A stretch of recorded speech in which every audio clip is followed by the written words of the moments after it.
سورہ مریم پارہ نمبر 16 ہے۔ بسم اللہ الرحمن الرحیم۔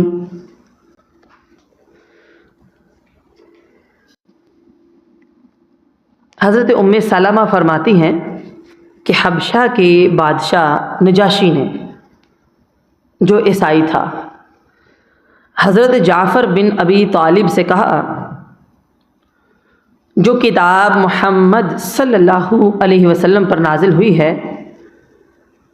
اس کا کوئی حصہ تمہیں یاد ہے تو مجھے پڑھ کر سناؤ۔ چنانچہ حضرت جعفر نے سورہ مریم کا ابتدائی حصہ پڑھ کر سنایا۔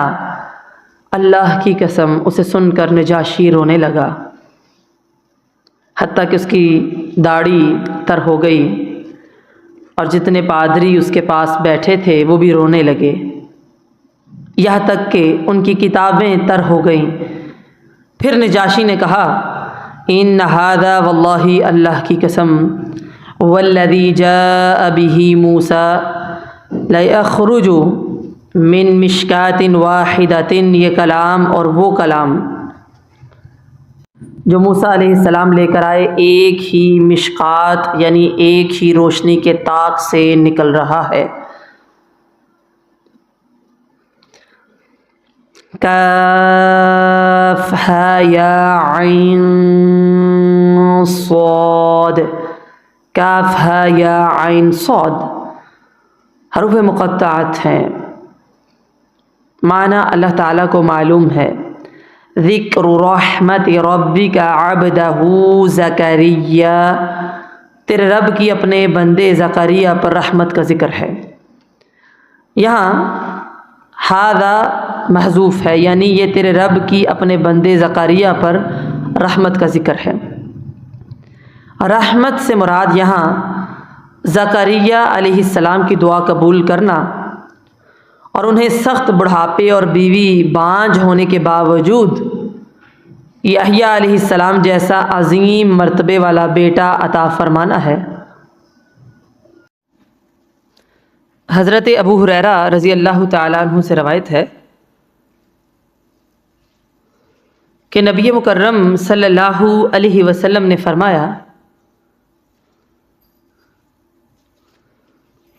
کانا زکریا نجارا، مسلم کی روایت ہے، زکریا علیہ السلام نجار تھے۔ اس سے معلوم ہوا کہ وہ داؤد علیہ السلام کی طرح اپنے ہاتھ کی کمائی سے کھاتے تھے۔ نبی کریم صلی اللہ علیہ وسلم نے فرمایا، کسی شخص نے کبھی اپنے ہاتھ کی کمائی سے بہتر نہیں کھایا، اور اللہ کے نبی داؤد علیہ السلام اپنے ہاتھ کی کمائی سے کھاتے تھے۔ یہ بخاری کی روایت ہے۔ اذ نادى ربه نداء خفيا، جب اس نے اپنے رب کو چھپی آواز سے پکارا۔ اس آیت میں اس جگہ اور وقت کا ذکر نہیں جب ان کے دل میں اس دعا کا جذبہ پیدا ہوا۔ نداء خفیا، چھپی آواز سے آہستہ آواز بھی مراد ہو سکتی ہے، اور لوگوں سے الگ جگہ میں دعا بھی۔ اس کی وجہ بعض اہل علم نے یہ لکھی ہے کہ بڑھاپے میں بیٹا مانگنا لوگوں کی ہنسی کا باعث ہوتا، پھر اگر نہ ملتا تو لوگ مزید ہنستے، مگر صحیح بات یہ ہے کہ خفیہ دعا ریا کا امکان نہ ہونے کی وجہ سے افضل ہوتی ہے۔ اسی لیے اللہ تعالیٰ نے سورۃ الاعراف آیت نمبر 55 میں فرمایا، ادعوا ربکم تضرعا وخفیہ، اپنے رب کو گڑ گڑا کر اور خفیہ طور پر پکارو۔ اسی لیے نبی مکرم صلی اللہ علیہ وسلم نے فرض نماز کے بعد سب سے افضل نماز رات کی نماز کو قرار دیا۔ یہ مسلم کی روایت ہے۔ اور اس شخص کو عرش کا سایہ پانے والے 7 خوش نصیبوں میں شمار فرمایا جس نے خلوت میں اللہ کو یاد کیا۔ اور اس کی آنکھیں بہہ پڑی۔ حدیث کے الفاظ ہیں ذکر اللہ خالیا وفاضت عیناہ۔ اسی طرح اس شخص کو بھی جس نے اس طرح چھپا کر صدقہ کیا کہ بائیں ہاتھ کو معلوم نہیں کہ دائیں ہاتھ نے کیا خرچ کیا ہے۔ یہ بخاری کی روایت ہے۔ قال رب انی وہن العظم منی واشتعل الرأس شیبا ولم اکن بدعائک رب شقیا۔ کہا اے میرے رب، یقیناً میں ہوں کہ میری ہڈی کمزور ہو گئی اور سر بڑھاپے سے شعلے مارنے لگا، اور اے میرے رب میں تجھے پکارنے میں کبھی بے نصیب نہیں ہوا۔ العظم اگرچہ واحد ہے مگر مراد جنس ہے، یعنی میری جو ہڈی بھی ہے کمزور ہو گئی ہے۔ اگر جمع کا لفظ بولتے العظام یعنی ہڈیاں تو اس سے ہڈیوں کا کوئی مجموعہ بھی مراد ہو سکتا تھا۔ اشتعل الرأس، سارے سر کے بال سفید ہونے کو آگ کے شعلے مارنے سے تشبیہ دے کر آگ کا لفظ حذف کر دیا ہے، اور بڑھاپے کی وجہ سے سر کو شعلے مارنے والا بنا دیا۔ اسے استعارہ کہتے ہیں۔ ان الفاظ میں اپنی انتہائی کمزوری کا ذکر کر کے اللہ تعالیٰ سے دعا کی ہے، کیونکہ وہ کمزوروں پر زیادہ رحم فرماتا ہے۔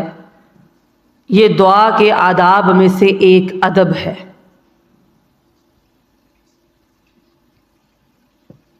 وَلَمْ أَكُنْ بِدُعَائِكَ رَبِّ شَقِيًّا، کانا ہمیشگی کے لیے ہوتا ہے، اس پر نفی آنے سے نفی کی ہمیشگی مراد ہوتی ہے کہ ایسا کبھی نہیں ہوا، اس لیے ترجمہ میں کبھی بے نصیب نہیں ہوا کیا گیا ہے۔ اس میں اپنے آپ پر اللہ تعالیٰ کے ہمیشہ لطف و کرم کا واسطہ دے کر دعا کی ہے، خصوصاً اس بات کا واسطہ دے کر کہ تو نے مجھے ہمیشہ دعا قبول ہو جانے کی عادت ڈال دی ہے،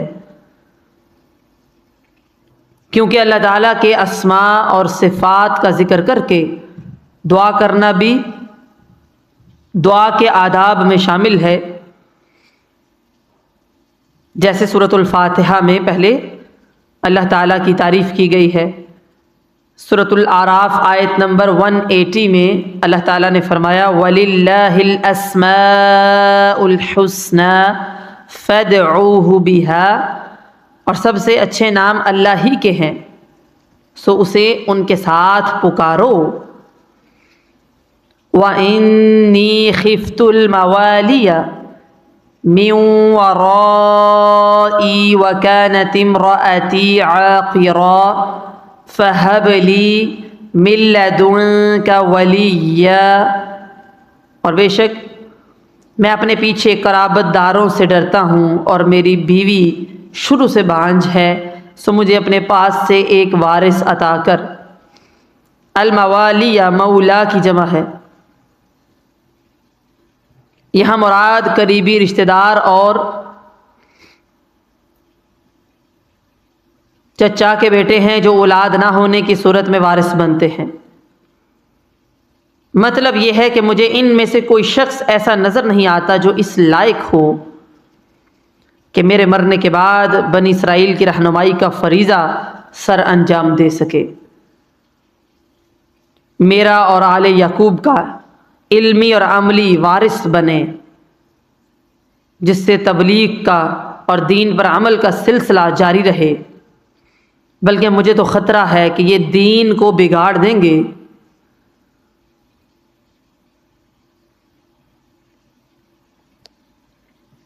بعض لوگ اس آیت کو انبیاء کی دنیاوی جائیداد کی وراثت کی دلیل بناتے ہیں، حالانکہ ان آیات ہی میں اس کا رد موجود ہے، کیونکہ زکریا علیہ السلام ایسے وارث کی دعا کر رہے ہیں جو ان کا اور آل یعقوب کا وارث بنے۔ ظاہر ہے کہ اولاد تو اپنے باپ کی دنیاوی جائیداد کی وارث ہوتی ہے، پورے خاندان اور قوم کی وارث نہیں۔ اس لیے یہاں علمی ورثہ ہی مراد ہے۔ نبی کریم صلی اللہ علیہ وسلم نے فرمایا لا نورث ما ترکنا صدقۃ، بخاری کی روایت ہے، ہمارا یعنی انبیاء کا کوئی وارث نہیں ہوتا، ہم جو کچھ چھوڑ جائیں وہ صدقہ ہے۔ تو جو لوگ کہتے ہیں نا کہ حضرت صدیق اکبر نے حضرت فاطمہ کو ورثہ نہیں دیا، انہیں سوچنا چاہیے کہ انہوں نے آپ صلی اللہ علیہ وسلم کے چچا حضرت عباس کو اور اپنی بیٹی عائشہ اور دوسری ازواج کو بھی تو حصہ نہیں دیا۔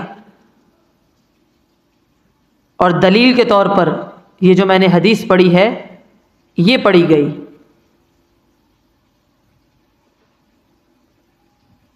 پھر اگر حضرت صدیق اکبر نے حصہ نہیں دیا تو حضرت علی ہی اپنی خلافت میں حضرت عباس اور حضرت حسن اور حضرت حسین کو اور امہات المؤمنین کو وہ حصہ دے کر اپنا فرض ادا کر لیتے، مگر انہوں نے بھی حدیث کی عملی تائید کی، تصدیق کی، حضرت صدیق اکبر کے فیصلے پر کاربند رہے۔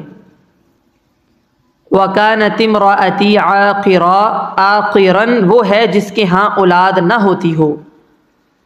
یہ لفظ مرد اور عورت دونوں کے لیے استعمال ہوتا ہے۔ کانت کا لفظ ہمیشگی پر دلالت کرتا ہے، اس لیے ترجمہ شروع سے بانجھ ہے، یہ کیا گیا ہے۔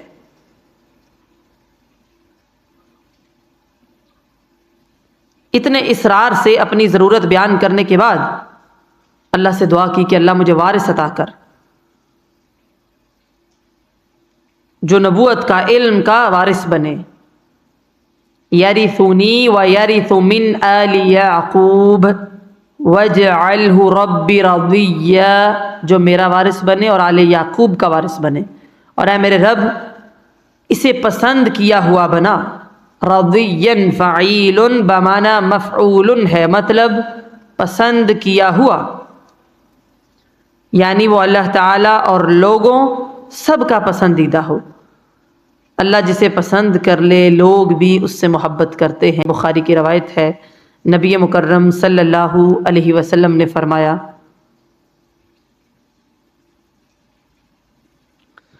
جب اللہ تعالیٰ کسی بندے سے محبت کرتا ہے تو جبرائیل امین سے کہتا ہے کہ بے شک اللہ تعالیٰ فلاں بندے سے محبت کرتا ہے، تو بھی اس سے محبت کر۔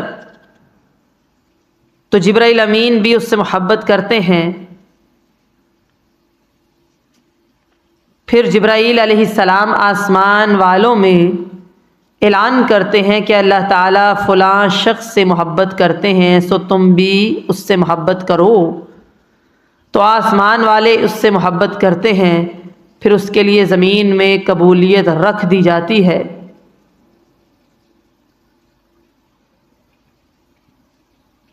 زکریا علیہ السلام کی بیٹے کے لیے دعا ایک تو یہاں آئی ہے، پھر سورہ آل عمران آیت نمبر 38 میں بھی آئی ہے۔ قال رب هب لي من لدنك ذرية طيبة إنك سميع الدعاء،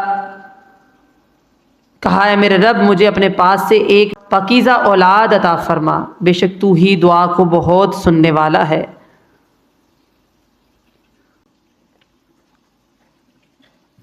سورہ انبیاء آیت نمبر 89 میں اللہ تعالیٰ نے ان کی دعا کا ذکر کیا ہے۔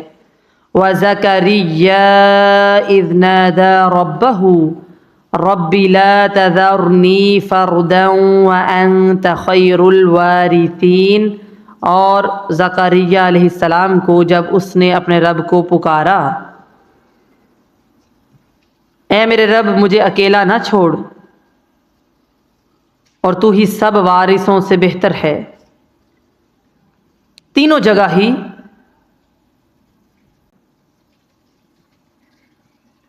الفاظ معانی کا خزینہ اور موتیوں کا نگینہ ہے۔ اللہ تعالیٰ نے دعا قبول فرمائی اور بھانج اور بوڑھی بیوی کو اولاد کے قابل بنا کر یحییٰ علیہ السلام عطا فرما دیے۔ یہ جو 6 آیات ہم نے دیکھی ہیں، ان آیات میں اللہ تعالیٰ نے اپنے بندے حضرت زکریا علیہ السلام پر اپنے فضل و کرم کا ذکر کیا ہے، جو بنی اسرائیل کے بہت ہی عظیم المرتبت نبی اور حضرت یحییٰ علیہ السلام کے والد تھے۔ انہوں نے رات کی تاریکی میں جب دنیا سو رہی تھی اپنے رب سے سرگوشی کے انداز میں دعا کی اور کہا ہے میرے رب، میری ہڈیاں کمزور ہو چکی ہیں اور سر کے بال بالکل سفید ہو گئے ہیں، اس سے پہلے کبھی ایسا نہیں ہوا کہ تو نے میری دعا قبول نہ کی ہو۔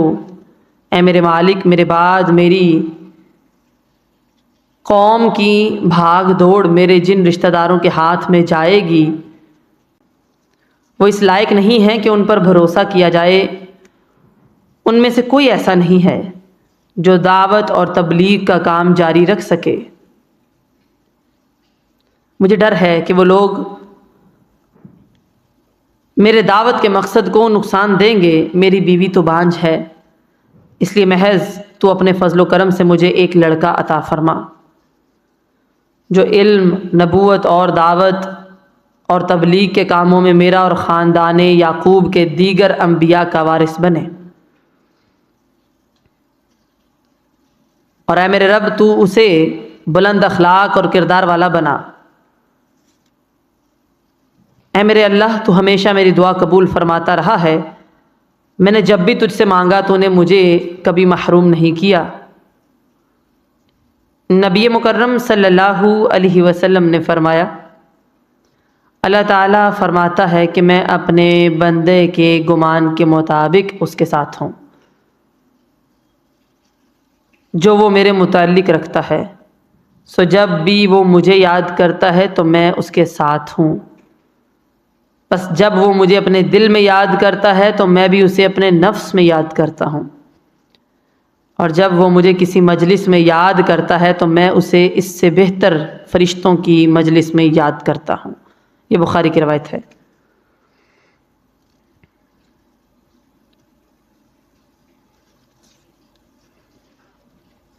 جب اللہ تعالیٰ سے دعا کر دی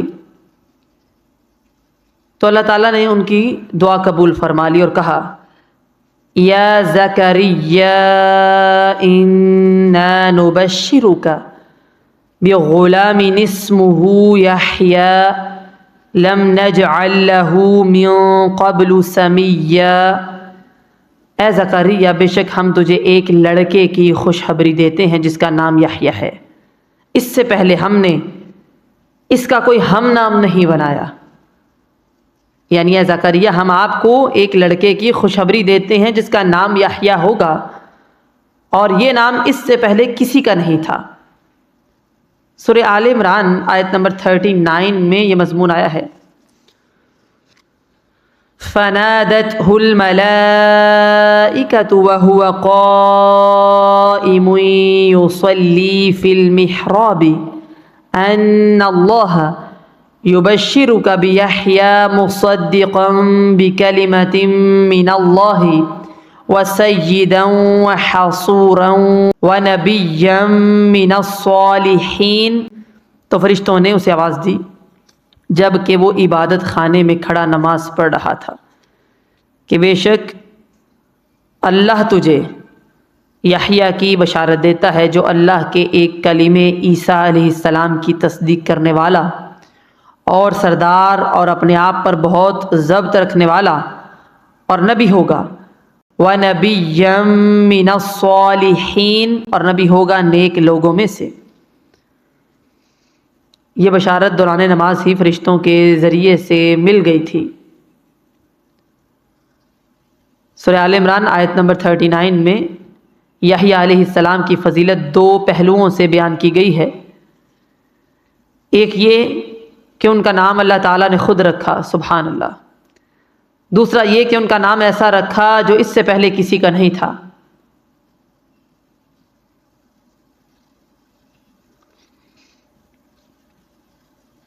اس سے معلوم ہوا کہ پیدائش سے پہلے بھی بچے کا نام رکھا جا سکتا ہے، 7ویں دن نام رکھنے کا حکم آخری حد ہے۔ قال رب أنى يكون لي غلام وكانت امرأتي عاقرا وقد بلغت من الكبر عتيا. کہا اے میرے رب میرے لیے لڑکا کیسے ہوگا جبکہ میری بیوی شروع سے بانجھ ہے اور میں تو بڑھاپے کی آخری حد کو پہنچ گیا ہوں. قال كذلك، کہا ایسے ہی ہے. قال ربك هو علي هين، تیرے رب نے فرمایا ہے یہ میرے لیے آسان ہے. وقد خلقتك من قبل ولم تك شيئا، اور یقیناً میں نے تجھے اس سے پہلے پیدا کیا جب کہ تو کچھ بھی نہ تھا. عتیہ عطا یعتو عتین، بڑھاپے کی انتہا کو پہنچ جانا. خشک لکڑی کو عاتن کہتے ہیں. جو بھی بڑھاپے یا فساد یا کفر کی انتہا کو پہنچ جائے اسے عاتن عطا یعتو سے اس میں فاعل کہا جاتا ہے.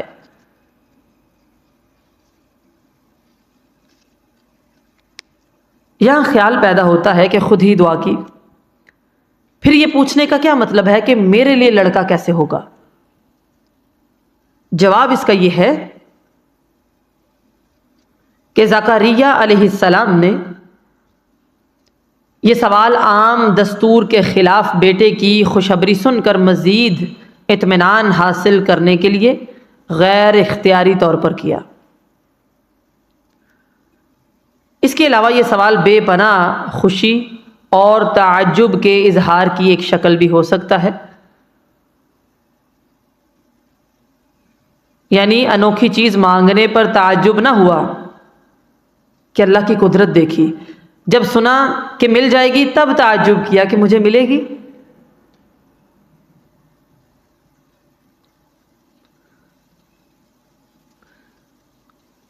بعض مفسرین نے لکھا ہے کہ یہ پوچھنا دراصل معلوم کرنے کے لیے تھا کہ بیٹا اسی بھانج بیوی سے ہوگا یا کسی اور بیوی سے، اور میرے بڑھاپے کا کیا بنے گا. یعنی انسان تو یہ چیزیں سوچتا ہے نا. قال كذلك، اللہ تعالیٰ نے فرمایا ایسے ہی ہے کہ تیرے بڑھاپے اور تیری اس بیوی کے بانجھ پن کے باوجود تیرے ہاں لڑکا ہوگا، کیونکہ جس نے تجھے اس وقت پیدا کر لیا جب تو کچھ بھی نہ تھا اس کے لیے یہ کام تو بہت آسان ہے. سورہ الدہر آیت نمبر 1 میں اللہ تعالیٰ نے فرمایا هل أتى على الإنسان حين من الدهر لم يكن شيئا مذكورا، کیا انسان پر زمانے میں سے کوئی ایسا وقت گزرا ہے کہ وہ کوئی ایسی چیز نہیں تھا جس کا کہیں ذکر ہوا ہو. نبی مکرم صلی اللہ علیہ وسلم نے فرمایا اللہ تعالیٰ نے آدم علیہ السلام کو ایک مٹھی مٹی سے پیدا فرمایا جسے اس نے تمام زمین سے جمع کیا. چنانچہ آدم علیہ السلام کی اولاد اس مٹی کے لحاظ سے مختلف ہوئی ہے. کئی ان میں سے سرخ ہیں، کئی سفید، کئی سیاہ، کئی درمیانے رنگ کے. ان میں سے بعض نرم مزاج ہیں تو بعض سخت مزاج. یہ ابو داود کی روایت ہے. قال رب اجعل لي آية قال آيتك ألا تكلم الناس 3 ليال سويا. کہا اے میرے رب میرے لیے کوئی نشانی مقرر کر دے. فرمایا تیری نشانی یہ ہے کہ تو تندرست ہوتے ہوئے لوگوں سے 3 راتیں بات نہیں کرے گا. زکریا علیہ السلام نے کہا میرے رب مجھے کوئی نشانی بتا دے تاکہ میرے دل کو مزید اطمینان حاصل ہو کہ ان حالات میں ہمارے ہاں لڑکے کی پیدائش ہونے والی ہے، مجھے یقین آ جائے. اللہ تعالیٰ نے فرمایا آپ کے لیے نشانی یہ ہوگی کہ زبان اور جسم بالکل صحیح ہونے کے باوجود 3 دن اور 3 رات کسی سے بات نہیں کر سکیں گے۔ سویین تندرست کو کہتے ہیں، صحیح اعضاء والا، نہ گونگا نہ بہرا۔ یہاں 3 راتوں کا ذکر ہے۔ سورہ آل عمران آیت نمبر 41 میں 3 دنوں کا ذکر ہے۔ نشانی یہ ہے کہ 3 دن 3 راتیں، یعنی 3 دن رات صحیح سالم تندرست ہوتے ہوئے تم لوگوں سے بات چیت نہ کر سکو تو سمجھ لو کہ حمل قرار پا گیا۔ لوگوں کے ساتھ کلام سے زبان بند ہو گئی تھی، اللہ کے ذکر اور تسبیح اور تحمید سے نہیں۔ سورہ آل عمران آیت نمبر 41 میں یہ مضمون آیا ہے،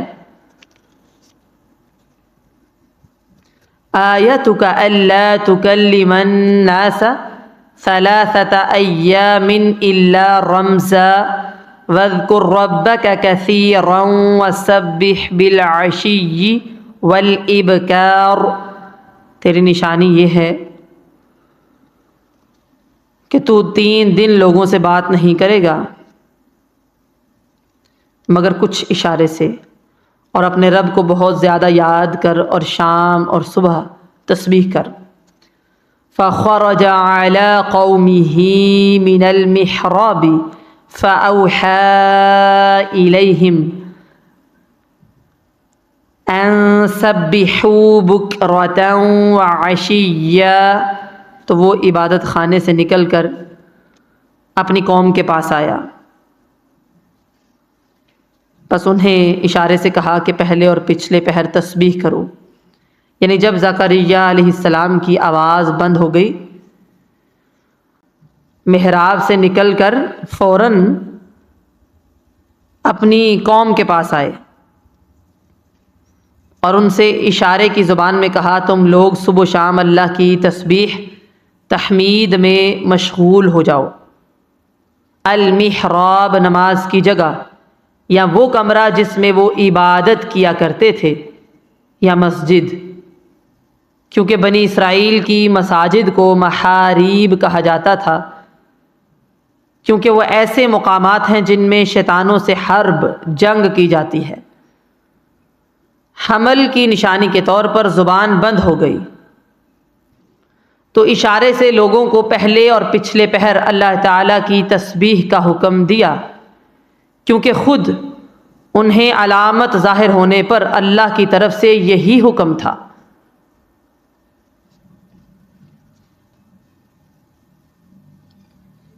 اشارے کی زبان میں کہا تم لوگ صبح و شام اللہ کی تسبیح تحمید میں مشغول ہو جاؤ۔ سورہ انبیاء آیت نمبر 90 میں اللہ تعالیٰ نے فرمایا فَاسْتَجَبْنَا لَهُ وَوَهَبْنَا لَهُ يَحْيَىٰ وَأَصْلَحْنَا لَهُ زَوْجَهُ إِنَّهُمْ كَانُوا يُسَارِعُونَ فِي الْخَيْرَاتِ وَيَدْعُونَنَا رَغَبًا وَرَهَبًا وَكَانُوا لَنَا خَاشِعِينَ۔ تو ہم نے اس کی دعا قبول کی اور اسے یحییٰ عطا کیا اور اس کی بیوی کو اس کے لیے درست کر دیا، بے شک وہ نیکیوں میں جلدی کرتے تھے اور ہمیں رغبت اور خوف سے پکارتے تھے اور وہ ہمارے ہی لیے عاجزی کرنے والے تھے۔ یا یحییٰ خذ الکتاب بقوة وآتیناہ الحکم صبیا، اے یحییٰ کتاب کو قوت سے پکڑ اور ہم نے اسے بچپن ہی میں فیصلہ کرنا عطا فرمایا۔ اللہ تعالیٰ نے اس سے پہلے بہت سی وہ باتیں چھوڑ دیں جو خود ہی سمجھ میں آ جاتی ہیں۔ قصہ مختصر یہ کہ یحییٰ علیہ السلام پیدا ہوئے، کچھ سمجھدار ہوئے تو والد کے جانشین کے طور پر تیار کرنے کے لیے اللہ تعالیٰ نے انہیں حکم دیا کہ اے یحییٰ تورات کو قوت کے ساتھ پکڑو، یعنی اسے حفظ کرو، معانی اس کے مطلب سمجھو، اس پر عمل کرو اور اس کے احکام پوری قوت کے ساتھ اپنے آپ پر اور اپنی پوری قوم پر نافذ کرو۔ اس مقصد کے لیے اللہ تعالیٰ نے انہیں بچپن ہی میں فیصلہ کرنے کی قوت عطا فرما دی، اور وہ نو عمری ہی میں اپنے والد کے علم اور فضل، بنی اسرائیل کی سعادت اور وحی اور نبوت کے وارث بن گئے، اور پوری قوت سے بنی اسرائیل کو تورات پڑھانے اور فیصلے کرنے لگے۔ والد کمزور تھے اور یہ نوجوان سو والد کی جگہ لوگوں کو کتاب کا علم سکھانے لگے۔ اگر کوئی کہے کہ بچپن میں یہ کیسے ہو سکتا ہے، تو جواب اس کا یہ ہے کہ نبوت کا سارا معاملہ خرق عادت یعنی دنیا کے عام معمول، عادت اور دستور کے خلاف ہوتا ہے۔ اس لیے اس خرق عادت پر بھی تعجب نہیں ہونا چاہیے۔ وَحَنَانًا مِّن لَّدُنَّا وَزَكَاةً وَكَانَ تَقِيًّا، اور اپنی طرف سے شفقت اور پاکیزگی عطا کی، اور وہ بہت بچنے والا تھا۔ حنانن کا عطف الحکمہ پر ہے، یعنی ہم نے اسے حکم، قوت فیصلہ اور بڑی شفقت اور پاکیزگی عطا کی۔ حنانن اور زکاتن پر تنوین تفخیم کے لیے ہے، اس لیے ترجمہ بڑی شفقت اور پاکیزگی کیا گیا ہے۔ پاکیزگی سے مراد اخلاق اور کردار کی پاکیزگی ہے، جو گناہوں سے بچنے سے حاصل ہوتی ہے۔ تقیًّا وقا یقی سے فاعیل کے وزن پر ہے، پہلی واو کو تا سے بدل دیا گیا ہے، یعنی اللہ کی نافرمانی سے بہت بچنے والا تھا۔ من لدنا اپنے پاس سے،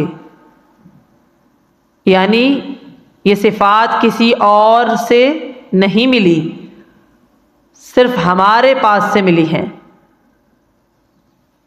صرف ہمارے پاس ہیں اور ہم ہی نے اپنے پاس سے انہیں عطا کی ہیں۔ وَبَرًّا بِوَالِدَيْهِ وَلَمْ يَكُنْ جَبَّارًا عَصِيًّا، اور اپنے ماں باپ کے ساتھ نیک سلوک کرنے والا تھا اور وہ سرکش نافرمان نہ تھا۔ امیدوں سے، امنگوں سے، آرزوؤں سے پیدا ہونے والی اولاد عموماً ہم نے دیکھا مغرور ہوتی ہے، لاڈ کی وجہ سے اس کو بگاڑ دیا جاتا ہے، سرکش ہو جاتی ہے، نافرمان ہوتی ہے۔ یحییٰ علیہ السلام ایسے نہیں تھے، بلکہ ماں باپ کے ساتھ بہت نیک سلوک کرنے والے تھے۔ وہ نہ سرکش تھے اور نہ اپنے والدین یا اپنے رب کی نافرمانی کرنے والے تھے۔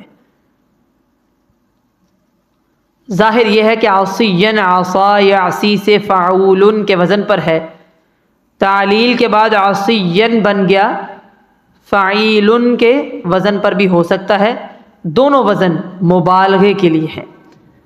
وَسَلَامٌ عَلَيْهِ يَوْمَ وُلِدَ وَيَوْمَ يَمُوتُ وَيَوْمَ يُبْعَثُ حَيًّا، اور سلام اس پر جس دن وہ پیدا ہوا اور جس دن فوت ہوگا اور جس دن زندہ ہو کر اٹھایا جائے گا، یعنی ان تینوں وقتوں میں وہ ہر پریشانی سے سلامت رہیں گے۔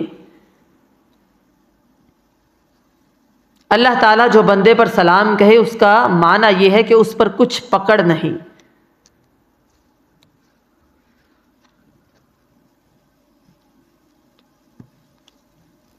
نبی مکرم صلی اللہ علیہ وسلم نے فرمایا، اللہ تعالیٰ نے یحییٰ علیہ السلام کو 5 باتوں کے بارے میں حکم دیا تھا کہ وہ خود بھی اس پر عمل کریں اور بنی اسرائیل کو بھی ان پر عمل کرنے کا حکم دیں۔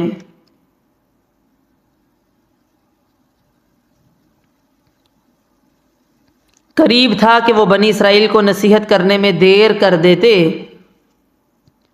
چنانچہ عیسیٰ علیہ السلام نے ان سے کہا، اللہ تعالیٰ نے آپ کو 5 باتوں پر عمل کرنے کا حکم دیا ہے، اور آپ کو یہ بھی حکم دیا ہے کہ آپ بنی اسرائیل کو بھی ان باتوں پر عمل کرنے کا حکم دیں۔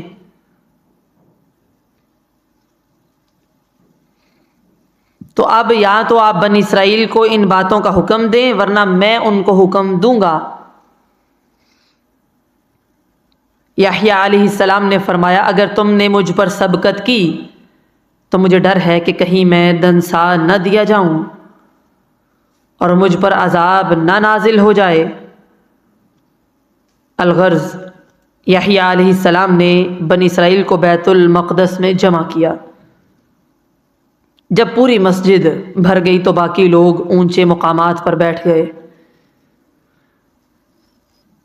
تب یحییٰ علیہ السلام نے وعظ شروع کیا۔ انہوں نے کہا، اللہ نے مجھے 5 باتوں کے متعلق حکم دیا ہے کہ میں خود بھی ان پر عمل کروں اور تمہیں حکم دوں کہ تم بھی ان پر عمل کرو۔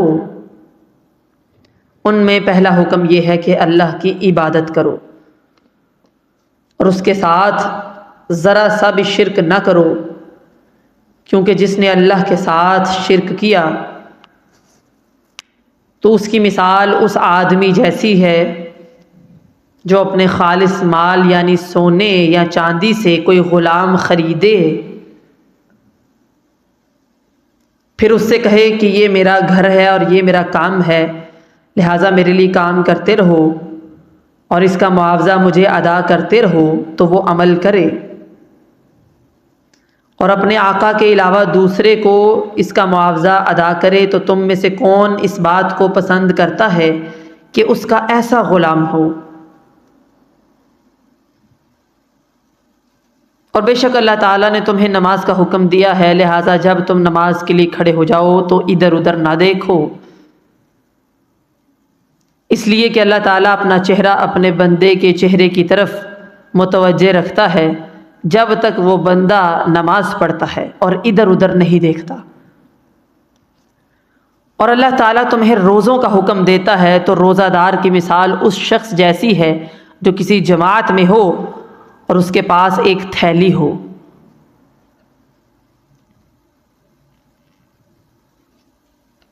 جس میں مشک ہو تو سب کے سب اسے پسند کرتے ہوں، یا ان کو اس کی خوشبو پسند آتی ہو، اور روزہ دار کے منہ کی بو اللہ کے نزدیک مشک سے زیادہ پسندیدہ ہے، اور اللہ تمہیں صدقے کا حکم دیتا ہے۔ تو صدقہ دینے والے کی مثال اس شخص جیسی ہے جس کو دشمن نے قید کر کے اس کا ہاتھ گردن سے باندھ دیا ہو،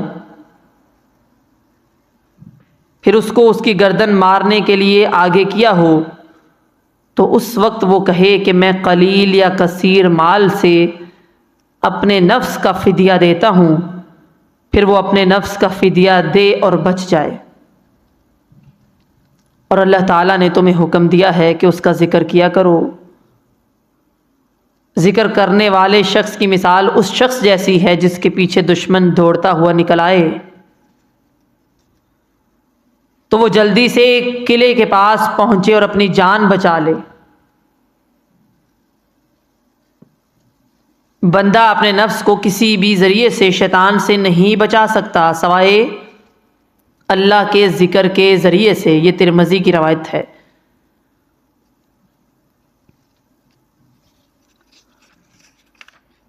اے یحییٰ، کتاب کو قوت سے پکڑ اور ہم نے اسے بچپن ہی میں فیصلہ کرنا عطا فرمایا اور اپنی طرف سے شفقت اور پاکیزگی عطا کی، اور وہ بہت بچنے والا تھا اور اپنے ماں باپ کے ساتھ نیک سلوک کرنے والا تھا، اور وہ سرکش اور نافرمان نہ تھا، یعنی وہ اپنے والدین کے اطاعت گزار اور فرما بردار تھے، اور قول اور فعل میں ان کی نافرمانی نہیں کرتے تھے۔ نبی کریم صلی اللہ علیہ وسلم نے فرمایا، خاک آلود ہو اس کی ناک۔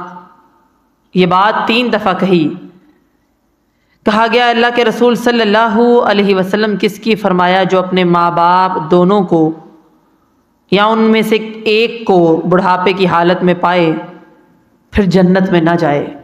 یعنی ان کی خدمت کر کے جنت میں نہ جائے. یہ مسلم کی روایت ہے. اور سلام اس پر جس دن وہ پیدا ہوا اور جس دن فوت ہوگا اور جس دن زندہ ہو کر اٹھایا جائے گا. ایک تابعی کہتے ہیں آدمی سب سے زیادہ خوف زدہ 3 مواقع پر ہوتا ہے: جس دن پیدا ہوتا ہے اور اپنے آپ کو اس جگہ سے نکلتے ہوئے دیکھتا ہے جہاں وہ تھا،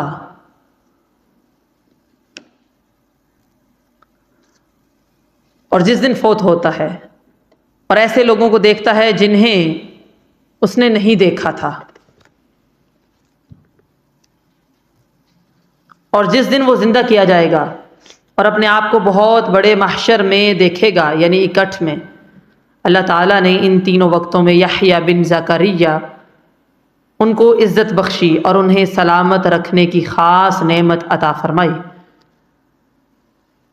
حضرت یحییٰ علیہ السلام کے کچھ اوصاف حمیدہ اس سے پہلے سورہ آل عمران آیت نمبر 39 میں گزر چکے ہیں. ابھی سبق پڑھاتے ہوئے اس آیت کا میں نے تذکرہ بھی کیا تھا.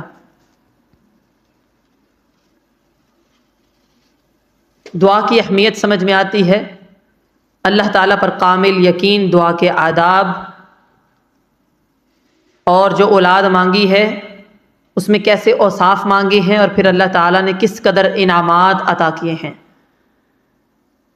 اس سے کیا سبق ملتا ہے یہ آپ نے لکھ کر لانا ہے. انشاءاللہ کل اگلا سبق پڑھیں گے.